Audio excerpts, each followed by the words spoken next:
Semaine 3, jour 5. Bonjour et bienvenue à Dieu au quotidien, notre série d'études méditatives sur l'Évangile selon Jean. Aujourd'hui, nous en sommes au 5e et dernier jour de notre réflexion sur le chapitre 3 et nous examinerons les versets 22 à 35. Ce passage est consacré à Jean-Baptiste et à son message. Lisons-le ensemble. Après cela, Jésus, accompagné de ses disciples, se rendit en Judée. Il y séjourna avec eux et il baptisait. Jean aussi baptisait à Hénon, près de Salim, parce qu'il y avait là beaucoup d'eau et l'on s'y rendait pour être baptisé. En effet, Jean n'avait pas encore été mis en prison. Or, une discussion surgit entre les disciples de Jean et un juif au sujet de la purification. Ils vinrent trouver Jean et lui dirent : « Maître, celui qui était avec toi de l'autre côté du Jourdain et à qui tu as rendu témoignage, le voilà qui baptise, et tous vont vers lui. » Jean répondit : « Un homme ne peut recevoir que ce qui lui a été donné du ciel. Vous-même m'êtes témoin que j'ai dit : moi, je ne suis pas le Messie, mais j'ai été envoyé devant lui. Celui qui a la mariée, c'est le marié. Mais l'ami du marié qui se tient là et qui l'entend éprouve une grande joie à cause de la voix du marié. Ainsi donc, cette joie qui est la mienne est parfaite.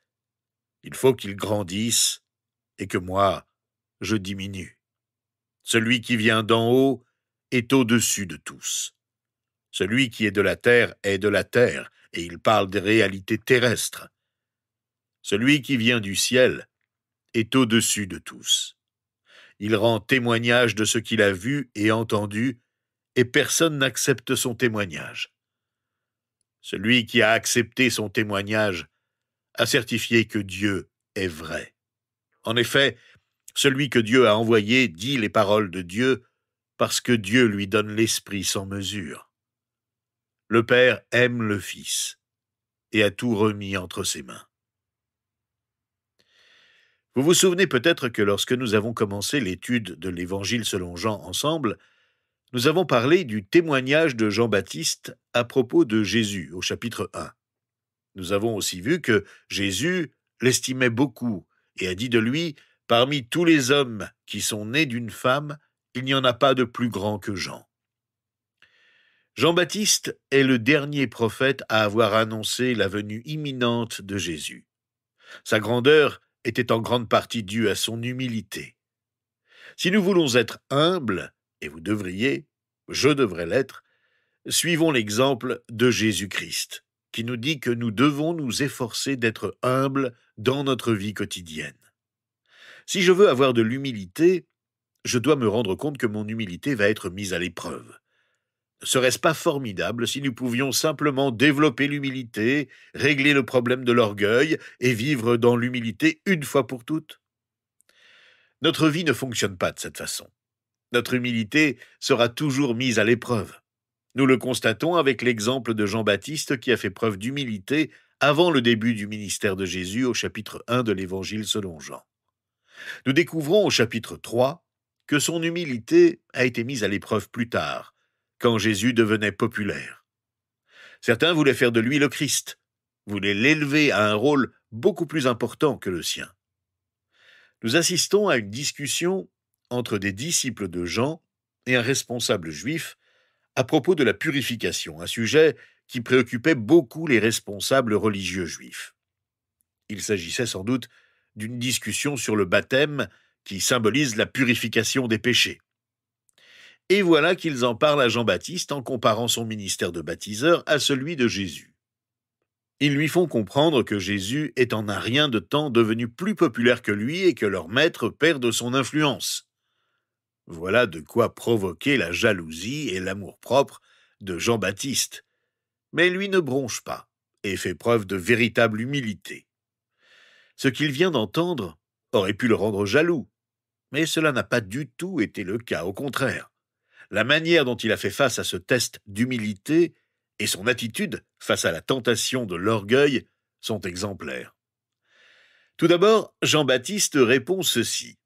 Un homme ne peut recevoir que ce qui lui a été donné du ciel.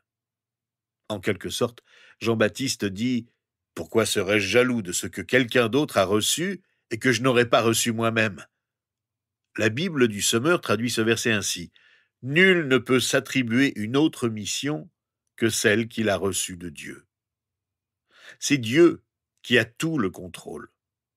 Je n'aurais pas ce que j'ai, je ne pourrais pas faire ce que je fais si Dieu ne l'avait pas permis. Et Jésus n'aurait pas ce qu'il a, ni personne n'aurait ce qu'il a si Dieu ne l'avait pas permis. Dieu a le contrôle. C'est lui le souverain. Certains reçoivent plus que nous, d'autres moins. Il nous faut l'accepter. Nous constatons aussi que certains réussissent dans leur travail par des moyens détournés et égoïstes. Ne les imitons pas, résistons à la tentation d'avoir ce que nous n'avons pas reçu de Dieu. Contentons-nous de ce qu'il nous donne, et ne nous comparons pas aux autres avec envie. Le monde fonctionne avec ses propres règles et ses propres valeurs. Nous ne sommes pas citoyens de ce monde. Réussir aux yeux de Dieu, ce n'est pas être toujours en bonne santé, obtenir beaucoup de biens, réussir professionnellement. Si c'est le cas, tant mieux. Mais mettons ce que nous avons reçu au service de Dieu. Restons conscients toutefois que ce que nous avons reçu, c'est Dieu qui nous le donne.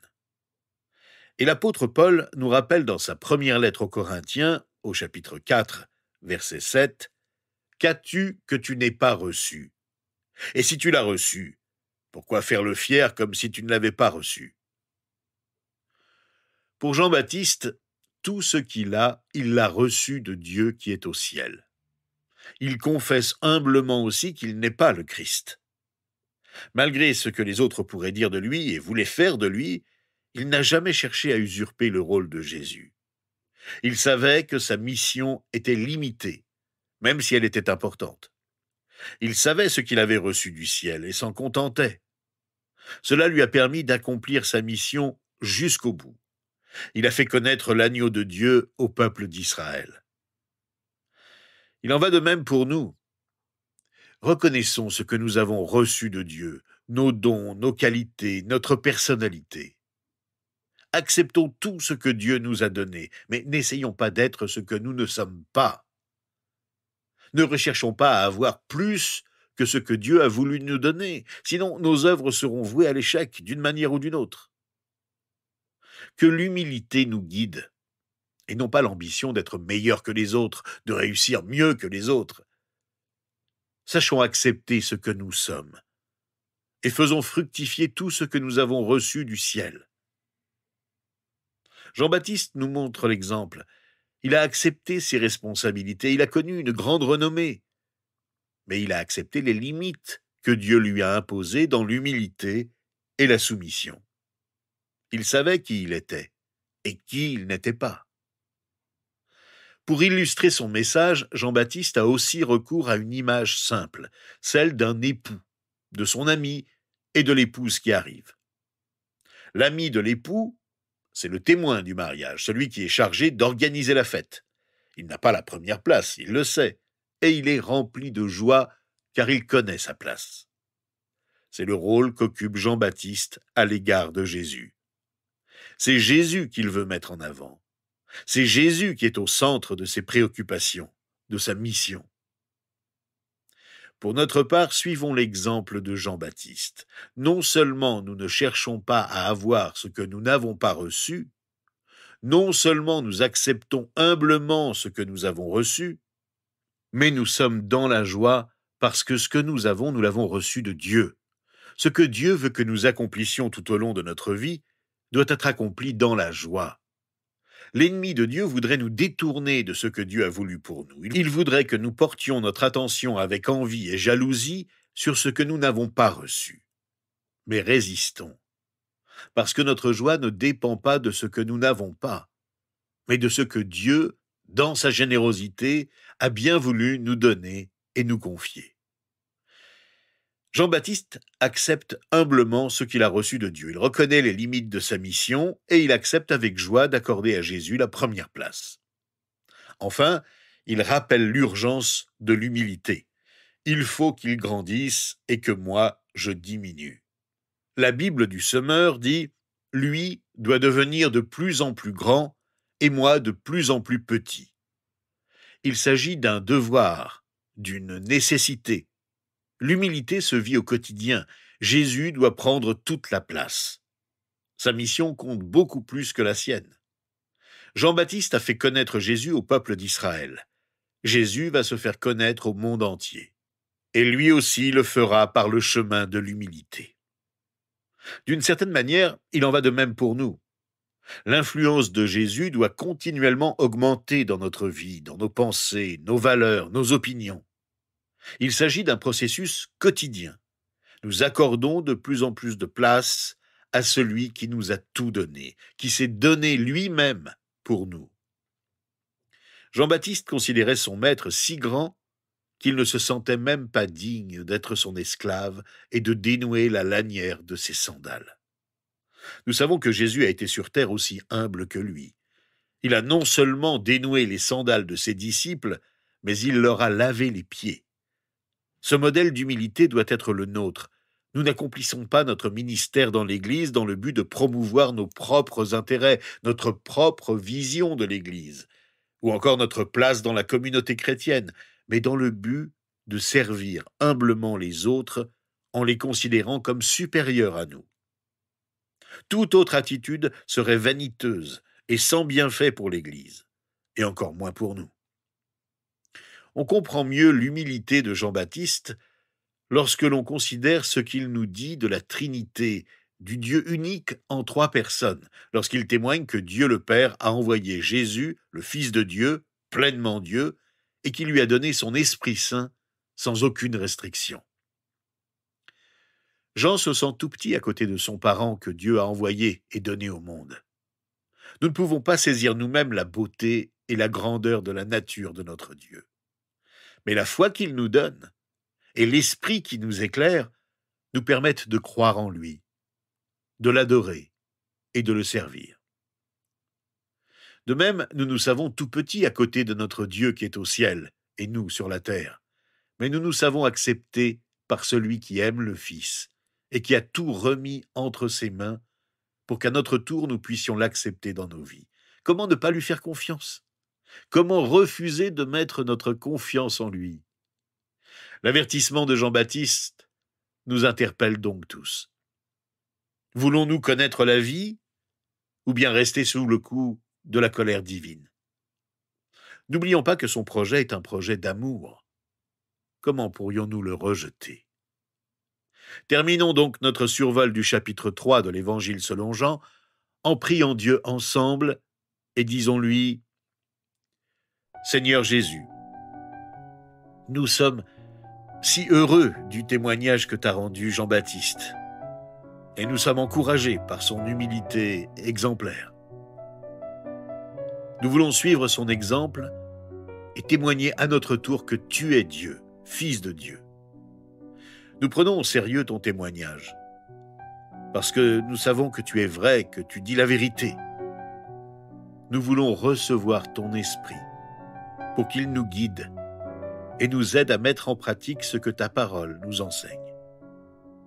Nous voulons recevoir de toi ce que tu veux nous donner.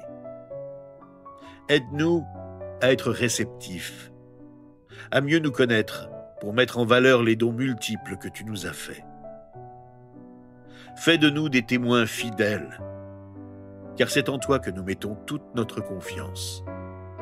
C'est en ton nom que nous t'offrons humblement notre prière. Amen. Eh bien, rejoignez-nous la semaine prochaine. Nous allons parcourir ensemble le chapitre 4 de l'Évangile selon Jean, qui nous dira d'emblée que Jésus n'est pas venu que pour sauver le peuple d'Israël, mais aussi ses voisins, les Samaritains. Nous le retrouverons aussi à Cana, où il accomplira son 2e miracle en Galilée, après celui de Cana.